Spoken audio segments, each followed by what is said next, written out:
Hola, ¿qué tal? Les damos la más cordial bienvenida a Semanario Judicial.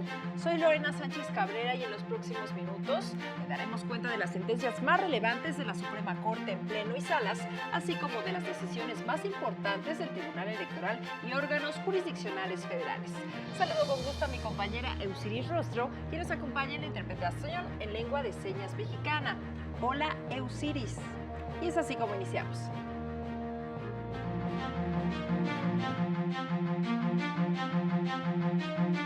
La Corte invalidó disposiciones del Estado de Yucatán que condicionaban el derecho a gozar de una pensión por viudez. Es constitucional disposición que faculta al Ministerio Público no ejercer la acción penal. Una vez definido el régimen pensionario, los trabajadores del Estado no lo podrán modificar, determinó la primera sala. Un poder judicial independiente, ajeno a los vaivenes políticos, es indispensable para la defensa de la democracia, afirmó el ministro Pardo Rebolledo.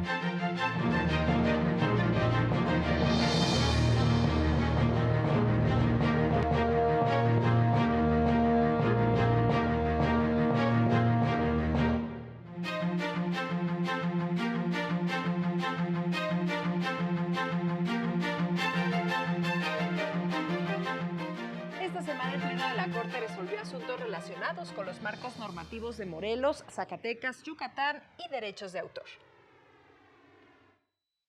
Esta semana el Pleno de la Corte concluyó el análisis y resolución de las acciones de inconstitucionalidad en el tema de candados digitales. Por mayoría de votos, el Pleno declaró válido el procedimiento que permite a los proveedores de servicios en línea, como los buscadores y las plataformas de redes sociales, retirar contenidos si presuntamente violan derechos de autor de forma unilateral, es decir, por iniciativa propia. En otro tema, la Corte resolvió las acciones promovidas contra diversas disposiciones de la Ley de Seguridad Social de los Trabajadores de Yucatán, modificadas en 2022. Declaró la invalidez del aumento de los periodos de cotización, los parámetros usados para establecer el salario regulador y la disminución gradual de la pensión por fallecimiento. Cuando el otorgamiento de la pensión esté condicionada a un periodo mínimo de cotización, deberá garantizarse siempre una prestación reducida a los 15 años de cotización y en este caso, como se explicó, la legislación solo prevé la prestación reducida a partir de los 20 años. De ahí la inconstitucionalidad de estos artículos. La medida de la disminución gradual de la pensión por fallecimiento durante los primeros años hasta quedar en un 50% no es acorde con las disposiciones y principios del derecho de seguridad social y previsión. El Pleno también declaró inconstitucional la pérdida del derecho a la pensión por viudez cuando la persona cónyuge beneficiaria contraiga nupcias o comience a vivir en concubinato. El martes, el Pleno declaró inválido el artículo 44 del Código Civil de Zacatecas sobre los ajustes razonables para hacer efectivas las decisiones de las personas en estado de interdicción y las demás condiciones de discapacidad establecidas en el propio Código. Era obligatorio consultarle a este grupo social para así tomar en cuenta sus necesidades reales y su punto de vista sobre la forma en que se debe promover, proteger y garantizar el pleno ejercicio de sus derechos y libertades.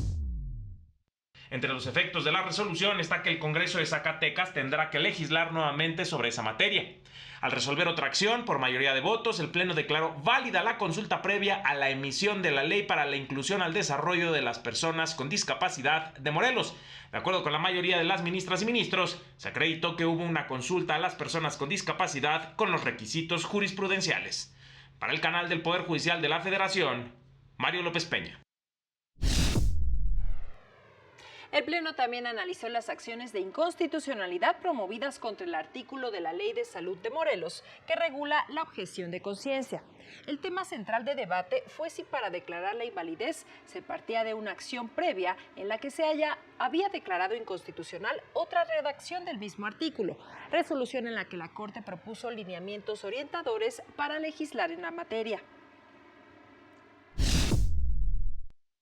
Convertir en parámetro de regularidad constitucional estos lineamientos uno por uno y que se conviertan en, digamos, este parámetro que nos va a hacer analizar la ley de tal manera que cuando falten esos lineamientos la norma va a ser inconstitucional, pues yo no comparto esa metodología. Las consideraciones del proyecto de la ministra Yasmín Esquivel se votaron en contra, por lo que se desechó y se turnó al ministro Javier Lainez para que presente uno nuevo. En otro asunto, el Pleno no alcanzó la votación calificada para invalidar el artículo que tipifica el halconeo en Aguascalientes. Mientras, las salas de la Corte resolvieron asuntos relacionados con deducción de gastos, pensiones, justicia administrativa, robo a cuentavientes y no ejercicio de la acción penal. Esta semana, la primera sala de la Corte resolvió que en el sistema penal acusatorio, la facultad del Ministerio Público para decretar el no ejercicio de la acción penal antes de la audiencia inicial ante el juez de control no transgrede el artículo 21 de la Constitución General de la República.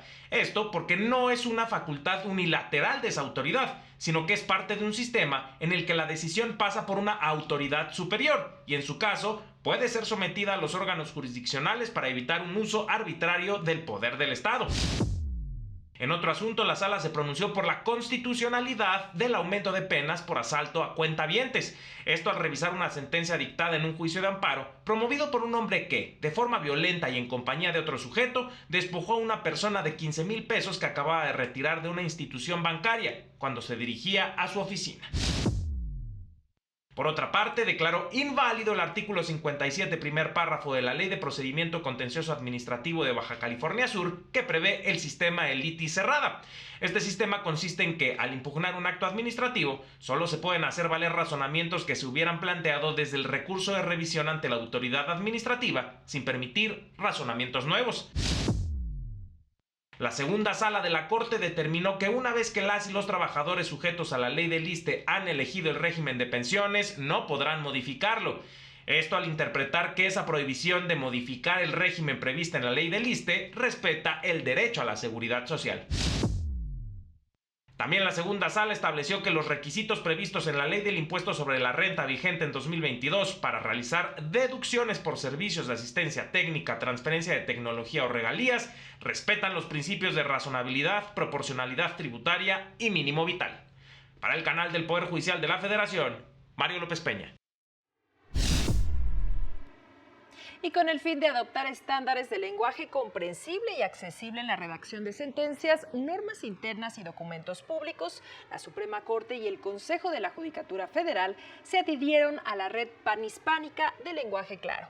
Consciente de que el lenguaje claro no se limita a lo jurídico, sino a toda forma de comunicación dirigida a la sociedad, el Poder Judicial asume los siguientes compromisos.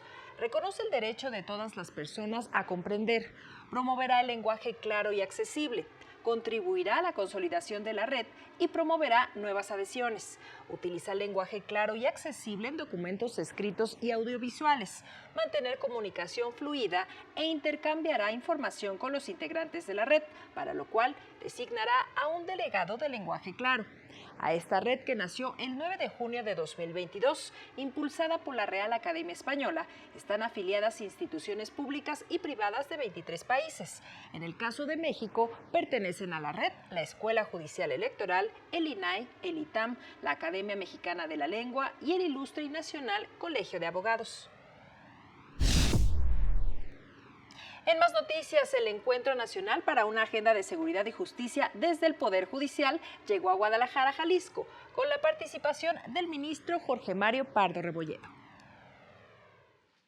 La existencia de un poder judicial autónomo e independiente, ajeno a los vaivenes de la política, es un requisito indispensable para la defensa de la democracia que tanto le ha costado conseguir a nuestro país. Así lo señaló el ministro Jorge Mario Pardo Rebolledo al inaugurar la 9ª sesión del Encuentro Nacional para una Agenda de Seguridad y Justicia que se realizó en Guadalajara, Jalisco. A lo largo de los años hemos construido un sistema electoral con un andamiaje institucional confiable, encargado de proteger los derechos político-electorales de las y los ciudadanos y de garantizar que prevalezca la voluntad de la mayoría. Y es aquí donde encontramos un buen ejemplo de por qué la exigencia de que las autoridades judiciales sean independientes y de que su legitimidad democrática se sustente a partir de su capacidad e imparcialidad. pues cuando las autoridades judiciales resolvemos, no debe existir lealtad a ningún grupo o agenda, ya que la única lealtad a la que nos debemos es y debe ser a la Constitución y a las leyes que de ella emanan. En el auditorio del Centro Universitario de Ciencias Económico-Administrativas de la Universidad de Guadalajara, el ministro Pardo resaltó que los poderes judiciales tienen el rol importante de pacificación y estabilización del país, en el cual disuade el uso de vías de hecho que siempre amenazan a cualquier democracia. En el Poder Judicial de la Federación siempre estaremos dispuestos a mantener un diálogo abierto, franco y plural. En el diverso tejido de nuestra sociedad, cada enfoque, cada historia de vida y cada sufrimiento compartido es una razón para buscar en conjunto mejores soluciones que permitan alcanzar el sistema de seguridad y justicia que se merece nuestro pueblo. En la 9ª sesión del Encuentro Nacional para una Agenda de Seguridad y Justicia participaron impartidores de justicia, servidores públicos, académicos, integrantes de la sociedad civil y usuarios de los sistemas de seguridad y justicia de Jalisco, Nayarit y Colima. El gobierno abierto no es entonces nada más que las instituciones nos llamen, sino nosotros ir a las instituciones, nosotros ir a la ciudadanía, y eso es lo que representa la Suprema Corte de Justicia de la Nación al convocar a todos los operadores a estas mesas de trabajo, de discusión, de análisis, pero también de aportación, porque estoy seguro que inquietudes, estudios y análisis que todos los operadores de los sistemas de justicia penal, civil, familiar, mercantil, laboral, tienen muchas cosas que aportar y que sean escuchados, y que además de su aportación sea materia de análisis en el seno de la Suprema Corte de Justicia de la Nación, pues sin lugar a dudas es de reconocerse y felicitar a la ministra presidenta, pero también a quienes integran, ministros y ministras de la Suprema Corte de Justicia de la Nación. Para el canal del Poder Judicial de la Federación, Juan Carlos González. Es momento de hacer una pausa, pero será breve. Regresamos con más noticias a Semanario Judicial.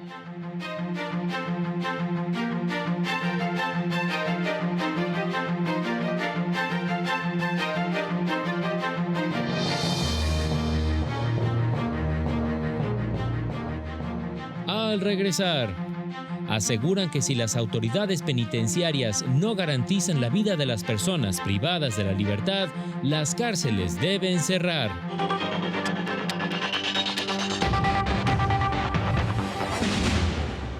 Ya estamos de regreso con más noticias. Especialistas lamentaron que las autoridades penitenciarias no garanticen una vida digna ni sus derechos fundamentales a las personas privadas de la libertad en nuestro país.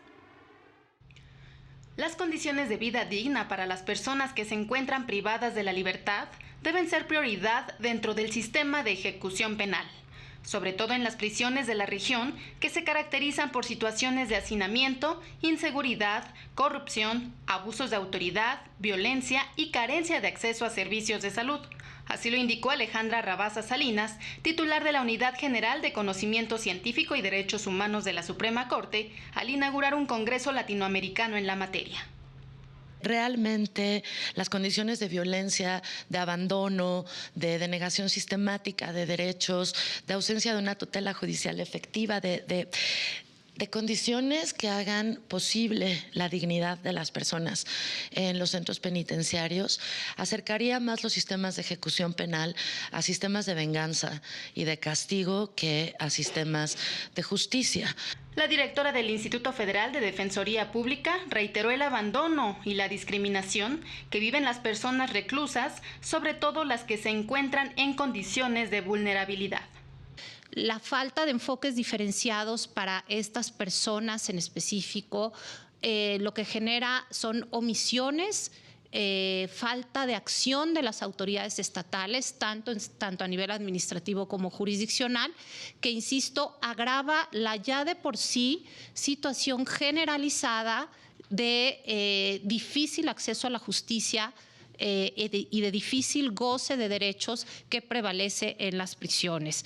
Lamentó los sucesos ocurridos en el Ceferezo 16, en donde mujeres reclusas se han quitado la vida. Respecto a ello, indicó que la Defensoría Pública promovió un juicio de amparo. Y justamente en tutela de los derechos de las familias que han perdido a su familiar en prisión, bajo custodia del Estado, y esto no puede seguir sucediendo. Al referirse al tema, especialistas en ejecución penal plantearon la posibilidad de dejar de considerar trascendente la ejecución de las penas en prisión y buscar otras alternativas. Por Dios, hagamos lo menos trascendente que se pueda la pena de prisión y la prisión preventiva. Creo que ese es un reto muy fuerte. Para el canal del Poder Judicial de la Federación, Laura Murillo. En otra información, la Suprema Corte de Justicia de la Nación extendió una felicitación a la virtual ganadora de la elección presidencial para el periodo 2024-2030, Claudia Sheinbaum, y le deseó éxito en la encomienda respaldada por millones de mexicanas y mexicanos en las urnas. En una misiva firmada por las y los 11 ministros del máximo tribunal, reiteró su disposición para responder en conjunto a las demandas de justicia que exige la ciudadanía. Además, recalcó la importancia del diálogo abierto y honesto entre los poderes de la Unión para la democracia constitucional. La magistrada Amalia del Carmen Fernández Barquín indicó que la Constitución y tratados firmados por México protegen la inviolabilidad de las comunicaciones privadas, por lo que la información que se tiene en teléfonos móviles, computadoras o dispositivos de almacenamiento solo puede ser del conocimiento de sus propietarios. Indicó que solo en caso de que estemos involucrados en una investigación penal, la autoridad puede tener acceso a dicha información con autorización previa de un juez federal.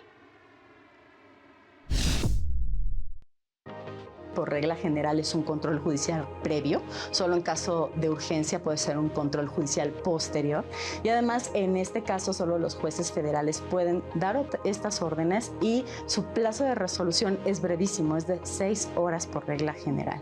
Entonces, bajo esta tesitura, pues todos podemos saber que estamos protegidos por la Constitución, por los tratados internacionales y las leyes. Indicó que en sentido contrario, cuando existe una investigación en curso, también los jueces pueden permitir el acceso a las comunicaciones.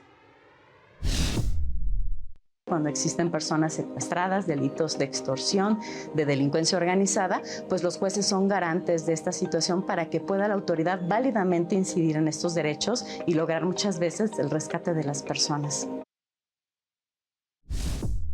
Durante un foro se destacaron algunas resoluciones de la Suprema Corte que protegen el derecho humano a un medio ambiente sano. La jurisprudencia de la Suprema Corte de Justicia de la Nación ha evolucionado hasta centrar la protección de la naturaleza en su valor intrínseco. Ello ha dado la pauta para que cualquier persona pueda solicitar la protección de la naturaleza y que se revierta la carga de la prueba a quienes pueden ser los posibles causantes del daño o la autoridad que lo permite. Así lo indicó la directora general de Conocimiento Científico y Derechos Humanos del Máximo Tribunal, Alejandra Rabasa Salinas, al participar en un seminario sobre el tema. Esta jurisprudencia en la Corte ha ido evolucionando de proteger solo a las personas desde una visión utilitaria, donde se exige que se pruebe una afectación a una persona para que se pueda proteger la naturaleza, a una protección de la naturaleza por su valor en sí misma. En el encuentro detalló 3 sentencias relevantes, entre ellas el Amparo 410-2013, con el que considera inició la línea jurisprudencial de la Suprema Corte en la protección de la naturaleza. Entonces es la primera sentencia en la jurisprudencia de la Suprema Corte de Justicia que vincula el derecho humano al medio ambiente sano, la protección de la naturaleza y los límites al derecho de propiedad. Y dice, el derecho de propiedad no es absoluto. El derecho de propiedad se puede regular y matizar cuando hay que proteger algunos bienes fundamentales, como en este caso los manglares. En el marco del Día Mundial del Medio Ambiente, agregó que actualmente hay expectativas en los sistemas de justicia en la defensa de la naturaleza, e incluso principios como el indubio pro natura han sido de creación judicial y se han retomado en diversos tribunales de diferentes países. En otra información, el Juzgado Séptimo de Distrito con residencia en Reynosa, Tamaulipas, ordenó a la Comisión Federal de Electricidad y a las autoridades del Estado restablecer de inmediato el servicio de energía eléctrica a una escuela primaria pública, pues la ausencia del servicio provoca que las y los estudiantes enfrenten condiciones precarias de aprendizaje. El juez Juan Fernando Alvarado López advirtió que la falta del suministro eléctrico propicia salones sin aire acondicionado o ventiladores necesarios ante las altas temperaturas, salones oscuros o mal iluminados, la imposibilidad de usar equipos de cómputo y acceso a Internet, lo que limita el aprendizaje de niñas y niños. El juzgador determinó que la responsabilidad de las autoridades del Estado al tratarse de una escuela pública es garantizar los recursos necesarios para su funcionamiento, lo que incluye la energía eléctrica. Precisó que si bien la Corte ha establecido que la CFE no es autoridad para efectos del juicio de amparo, en este caso sí califica como tal ante la posible violación a los derechos humanos de los infantes que estudian. Y en el semanario judicial de esta semana se publicaron 89 criterios de diversos órganos jurisdiccionales, de los cuales 14 corresponden a las salas de la Suprema Corte. La primera sala publicó 12 criterios que se relacionan con rubros como lo de la liquidación, de la reparación del daño en la etapa de ejecución, medidas cautelares, mejora regulatoria. El Congreso de la Unión no está obligado a someter a sus actos a un procedimiento de este tipo. 3 criterios sobre la obligación de exhibir películas en su versión original y subtituladas al español. Prueba de referencia, testimonio de oídas, cierre de la investigación complementaria, estabilidad en el cargo de personas juzgadoras con nombramiento provisional. Notarios públicos no son autoridad para efectos del juicio de amparo y orden de embargo emitida en la etapa de ejecución de sentencia. De la segunda sala se difundieron 2 criterios. Uno sobre devolución automática de saldo a favor del impuesto sobre la renta y uno más sobre interés legítimo en amparo directo. No lo tienen los trabajadores en lo individual para impugnar la toma de nota de una directiva sindical. De plenos regionales se publicaron 7 jurisprudencias que tienen que ver con el convenio de terminación de la relación laboral celebrado fuera de juicio, ofrecimiento y derecho de petición, entre otros. Mientras que de tribunales colegiados se publicaron 68 criterios, de los cuales 3 son jurisprudencias y 65 tesis aisladas. Y con esta información es momento de hacer una nueva pausa, pero será breve. Seguimos en Semanario Judicial.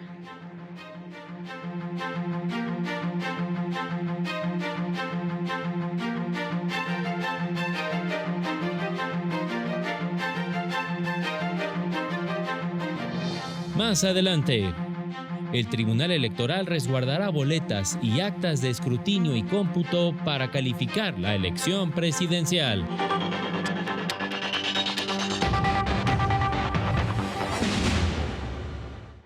Gracias por continuar con nosotros. Seguimos con las noticias. La Sala Superior del Tribunal Electoral se declaró preparada para recibir y resolver las impugnaciones derivadas de la elección federal del pasado 2 de junio. Tras las elecciones del pasado 2 de junio, magistrados del Tribunal Electoral del Poder Judicial de la Federación indicaron que se cuenta con vías jurídicas para presentar impugnaciones y responderlas conforme a los plazos legales. En entrevista indicaron que la fecha límite para la entrega de constancias de la elección presidencial es el 6 de septiembre. Por lo pronto, iniciaron los conteos distritales. Entonces, realmente todavía el Instituto Nacional Electoral, a través de los consejos distritales, está realizando los cómputos y ahí los partidos políticos presentan sus argumentos, por ejemplo, para posibles recuentos, en fin. Entonces, todavía no empieza propiamente la etapa de impugnaciones. Para el canal del Poder Judicial de la Federación, Laura Murillo. En este sentido, la magistrada presidenta del Tribunal Electoral, Mónica Aralí Soto Fregoso, se reunió con la consejera presidenta del INE, Guadalupe Tadei, para definir los detalles de la entrega de los paquetes electorales y expedientes para la calificación de la elección presidencial que se llevará a cabo en la Sala Superior. Este viernes se entregó el paquete relacionado con el voto de las y los mexicanos residentes en el extranjero, que incluye las boletas electorales y las actas de escrutinio y cómputo. Y a partir del lunes 17 17 y hasta el viernes 21 de junio, el INE entregará a la Sala Superior los 300 cómputos distritales de dicha elección. El tribunal resguardará dicha documentación y resolverá las impugnaciones que se presenten para proceder posteriormente a elaborar el dictamen y declaración de validez de la elección presidencial. La Sala Regional Especializada impuso 2 multas al partido Morena por difundir propaganda política que vulneró el interés superior de la niñez al publicar videos en sus redes sociales en los que aparecían infantes sin la autorización de sus tutores. Por esta misma conducta se sancionó a la entonces candidata presidencial Claudia Sheinbaum y a los partidos del Trabajo y Verde por incumplir con su deber de cuidado. Además, se impuso una amonestación pública a Claudia Sheinbaum por conducta reiterada. Y toda vez que el video denunciado sigue publicado en la referida plataforma, se ordena a la denunciada eliminarlo o, en su caso, difuminar los rostros de la niña y el niño que aparecen en el material audiovisual. Asimismo, se hace un llamado a Claudia Sheinbaum para que en todo momento cumpla con los requisitos tendentes a la máxima protección de personas menores de edad.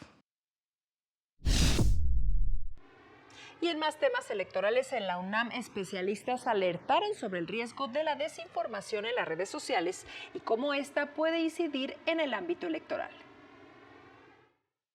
Sancionar y penalizar la difusión de información falsa es fundamental para preservar la integridad del proceso democrático y asegurar elecciones libres y justas, aseguraron expertos. Ello durante un seminario de reformas electorales y desinformación en el Instituto de Investigaciones Jurídicas de la UNAM. Una buena regulación legal sobre las facultades de la justicia electoral le permitiría su intervención para, por ejemplo, ordenar el retiro de contenidos de redes sociales y sancionar a los responsables de publicaciones que propagandicen la guerra o inciten la violencia o el odio. Indicaron que la desinformación puede distorsionar la percepción pública, influir indebidamente en el comportamiento de los votantes y debilitar la confianza en las instituciones democráticas. Las redes sociales han amplificado el alcance y la velocidad de las noticias falsas, convirtiéndose en una herramienta de manipulación y distorsión de la realidad. Las dinámicas de desinformación que ocurren en países de América Latina y de algunos países también del sureste asiático son datos falsos que las propias fuentes gubernamentales colocan. Hay una cuestión ahí de los actores políticos colocando de manera deliberada datos. Para el canal del Poder Judicial de la Federación, Rosy García. Y es así como llegamos al final de este semanario judicial, como siempre agradeciendo su compañía e invitándole a mantenerse aquí en la señal del canal del Poder Judicial de la Federación. Este lunes siga la sesión del Pleno de la Suprema Corte, porque en esta ocasión tienen previsto analizar y resolver 2 acciones de inconstitucionalidad en las que se pide invalidar disposiciones de la ley sobre la organización y funcionamiento interno del Congreso de Tamaulipas y del Código Penal para el Estado de Querétaro. Soy Lorena Sánchez Cabrera y en nombre de todo este equipo le deseamos que siga disfrutando su fin de semana. Hasta pronto.